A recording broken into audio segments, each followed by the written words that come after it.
আমরা একটা Islamic quiz করি সাধারণ মানুষদেরকে নিয়ে। আপনি একটা বিসমিল্লাহ বলে এই ওদের জায়গাটা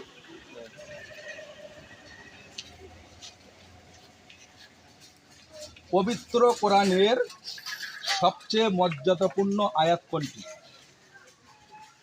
আয়াত হ্যাঁ, একটা আয়াত আছে, সেইটা প্রত্যেক 5 ওয়াক্ত ফরজ নামাজের পড়লে আল্লাহ পাক তাকে জান্নাত নসিব করবেন। সেই আয়াতটার নাম কি? আমরা কিন্তু জানি বলে এটা আয়াত না সূরা? সূরা না আয়াত, এটা সূরার আয়াত, সূরা বাকারার আয়াত না। ওই আয়াতটার নাম কি?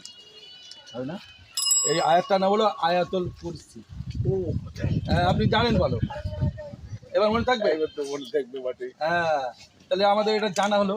হ্যাঁ, যাক আলহামদুলিল্লাহ, আপনাকে এই অংশগ্রহণ করার জন্য একটা সম্মান দিলাম, এটা খুশি আছেন? খুশি তো বটেই, তো আমার কাছে কিছু পয়সা থাকলে আমি তো দিয়ে যেতাম।